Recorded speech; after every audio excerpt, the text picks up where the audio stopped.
Emirates America, I am joined by Gökhan Dölek, the Aviation Development Manager for Asia, Africa and Americas for iGA Istanbul Airport. Thank you so much, Gökhan, for joining me today. Thank you very much, Rakshi, for having us along here. You're welcome. It's an absolute pleasure to have you here. So let's get started. My first question to you is, iGA Istanbul Airport closed 2023 with 100 airlines for the 100th anniversary of the Republic and became the world's top 3 airport serving the most airlines. What does this achievement reflect of the airport's route development strategy more broadly, and would you say it's a success? Well, in a nutshell, I can say the mission is accomplished for the first 5 years. Okay. As aviation development team at Istanbul Airport, we have focused on our key strengths, and with its 9,000 years of rich history, Istanbul is a magnificent travel destination for airlines. So we created actually our aviation strategy to showcase Istanbul's greatest assets and also assist our airline partners to realize Istanbul's great potential as a travel destination as well as a hub. So from this point of view, actually, with this goal in mind, during the past 5 years was extremely busy for us. Right. Well, during this time, actually, we have attended numerous aviation conferences, including the RUS, IATA conferences. Right. We have organized roadshows in our target markets, made a lot of headquarter visits. We actually, from this point of view, hosted the information series busiest ever RUS World Conference.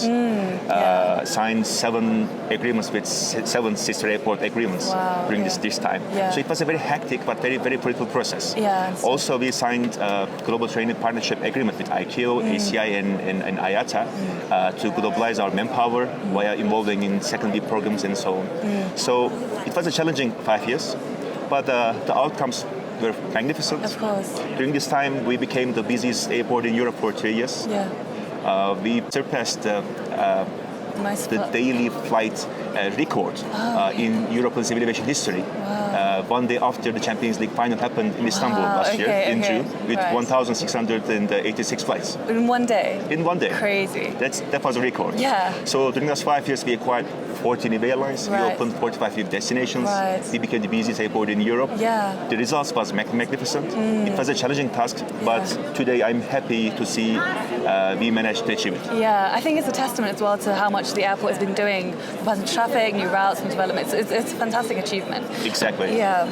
So could you explain to us a bit more of your route development relationships and what goes into the initial stages of the conversation? What do you do to maintain relationships with airlines?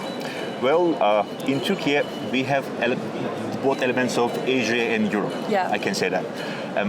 In European business culture, being analytical, fact-based, and concise is very much valued.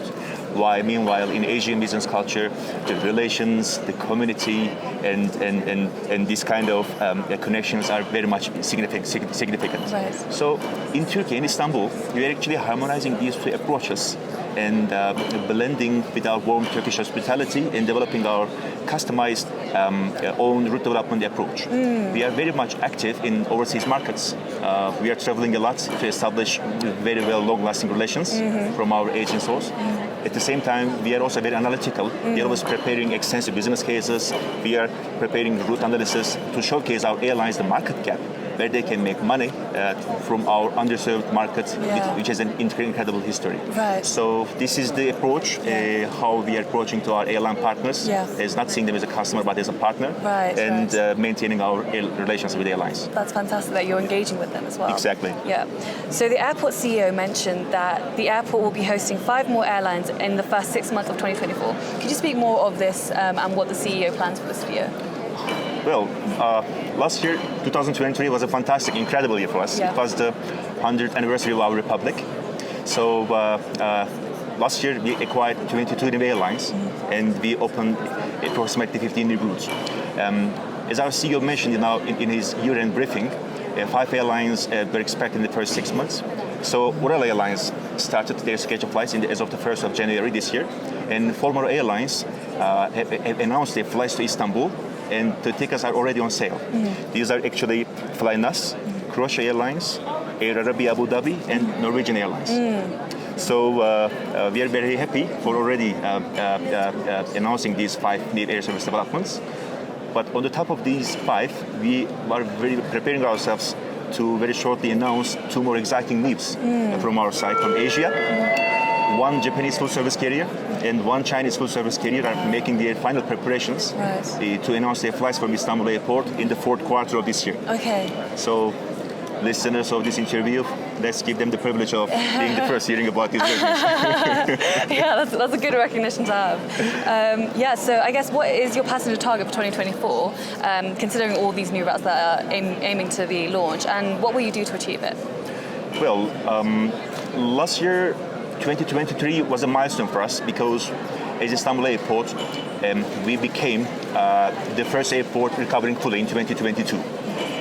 So we got the fastest recovery among European hubs. In 2023, we ended the year with 76 million passengers. That was for us 12% beyond full recovery. Right. So this year, we are estimating to end this year with 2024 will be ended, according to our projection, with 85 million passengers. And to achieve this goal, what are we going to be doing? First of all, we are going to be working very closely with our hub carrier, Turkish Airlines, which is flying to more countries than any other airline in the world. And secondly, we will be working with our foreign existing and future potential foreign airlines very closely as they are part of Istanbul Airport, and we will be focusing on developing their business. Right. On the other side, we will continue organizing roadshows, making headquarter visits, and being very active in global aviation conferences and showing Istanbul presence. Yeah, of course. And also, I should be mentioning about, as Istanbul Airport, we also became the first global giant hub airport who developed its own virtual interlining product. Right. 3 years ago, we signed a strategic partnership agreement with Trip.com Group and developed our own virtual interlining product. Okay. So simply, our virtual interlining product enables all airlines flying to Istanbul Airport to connect their passengers to all other airlines flying from Istanbul Airport without requiring any SPA or interline agreement. Oh, fantastic. So we are very proud of our new product, and in 2024 we will focus on developing our product further at the level stage. It sounds like these products are enhancing the passenger experience, which I guess will just attract more and more passengers as well, which is fantastic. Exactly. So it was mentioned last month that iGA Istanbul Airport plans to implement the first triple parallel runway operation in Europe in 2024. What will the benefits of this investment be for route development, and will any airlines or routes increase in frequency because of it? In Europe in 2024, we will become the first European hub implementing triple runway operation, parallel runway operations in 2024. Right. We currently have 5 runways, and 3 of them are technically independent. Yeah. We currently are actually providing parallel runway operations with our 2 runway. Right. But the third one will come this year. It will be now Turkish Airlines, General Directorate of Turkish State Airports Authority, and Eurocontrol. Right. They are making their final preparations. In this year, it will be completed. So we are going to be the first European hub providing this. What will happen? Of course, this will bring an additional capacity on the top of our seamless infrastructure. We currently, our per hour ATM capacity is 110 already. And Istanbul Airport is one of the non-constrained airports in the world. However, we should be thinking about the future. I mean, let's consider today 23,000 aircrafts being flown by almost 1,700 airlines in the world. And according to the Airbus and Boeing reports, in 20 years, the number of these 23,000 aircrafts will be doubled. Right. And also we are heading from 8 billion population to 10 billion population in 30 years. Right. So at Istanbul Airport, we are preparing ourselves and developing us for the future phases by considering all these factors. So on top of this, we are also, as I said, we have 5 runways. We started building our first east-to-west directional runway as well, which is the 6th one. Right. And it will be completed in 2025. Okay. Our current 10 to 12 minutes taxi times is estimated to be lower when it's completed. Right, okay. So there's a lot of benefits to this. Absolutely. Exactly. Yeah.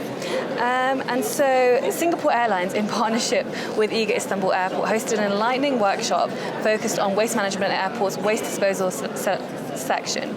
Is sustainability a part of your conversations with airlines in developing new routes? Indeed. Yeah. It frequently comes up in our conversations with our airlines. Yeah.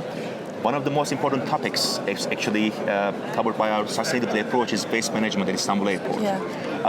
An average of 160 tons of waste is being separated by Istanbul Airport daily into 5 categories. These are paper, plastic, organic, municipal waste, and also glass. Right. So our goal is actually increasing our existing recycling rate from 35% up to 50% by 2030, and to contribute into the global sustainable targets. Okay. And but to ensure accurate source separation and reduce waste at the source, cooperation with airlines is very essential. Of course, yeah. That's very essential, and this is what we are doing at Istanbul Airport. Yeah. And on the top of this, maybe I should mention about this from our side. Istanbul Airport is actually taking a significant step towards achieving the global sustainable targets and to contribute to the global aviation. This year, we are going to be upgrading our ASMGCS level 3 up to level 4. Wow, okay. Which is providing automatic planning and automatic guidance to the pilots and to the controllers. At level 4 airports, the pilots have the minimum need to connect with the controllers on the ground. And after touchdown to the runway, an automatic algorithm starts working, and on the runway, green lights are showing and guiding to the pilot to the shortest parking position through the shortest ground route while requiring minimum maneuvering. Right. This is something lowering the taxi durations of our airlines, which is in the ending lowering our fuel consumption. And the emissions polluted, yeah. Exactly. Oh, that's great. So it sounds like innovation is actually helping the airport further its like sustainability pledges on its ESG plans, which is, it's great to hear. Exactly. So I guess that leads on nicely to my next question, which is, what does an airline need to do at the very minimum to have to pledge its support for sustainability? Not that there should be a minimum. To give an answer to this question, of course, renewing their fleet with new generation aircrafts which are required to consume less fuel, or shifting away from fossil fuel toward new technologies like SAF, or providing passengers with options through applications to neutralize the carbon footprints which are created from their journeys. These are actually the fundamental steps which the airlines can take, very significant steps. However, we think that the airlines also should be considering, while they are designing their network structure, especially in long-haul network structure, should be in a way to minimize the flight time. According to Eurocontrol and impact research done by Eurocontrol, those flights which were under 500 kilometers and which were banned in Europe, the impact they correspond to 30% of the total flights in Europe, these short-haul flights. However, the impact of these banned short-haul flights is only 7% to the global carbon emission. Oh, okay. So the main source of carbon emission is actually long-haul flights. Right, okay. And IATA says the gravity of the center of aviation has been shifting from west to east since the first commercial flight happened in Tampa in 1940. So this is basically happening because of the aviation development in Europe and also developing economies in Asia. And now the center of aviation is along a line around Turkey. So those airlines which are flying in long haul, east to west, north to south, the more closer they are flying to the center of aviation, the shorter flight distance they are using in their network. And naturally, they are actually creating less carbon emission. So this is something increasing giant hubs existence to becoming a center of aviation and also providing less carbon emission to the sector. Very strategic then in trying to reduce your emissions. Exactly. For sure.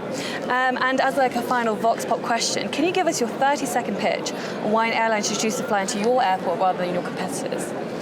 Well, welcome to Istanbul Airport, where the Asia and Europe seamlessly converge, I can say, with 315 destinations over 6 continents and from 120 countries, represented among our passenger base. We provide airline partners with unparalleled connectivity. We are the ideal airport for our airlines because we don't have any capacity constraint, capacity restrictions, we don't have any slot issues, we don't have any night curfew, we don't have any aviation tax, additional aviation tax. So we are with the newest technology and the welcoming staff. Our brand new airport promises a seamless experience for everyone. So from this point of view, at the crossroads of the world, I mean, Istanbul Airport is your gateway, connecting north to south, east to west.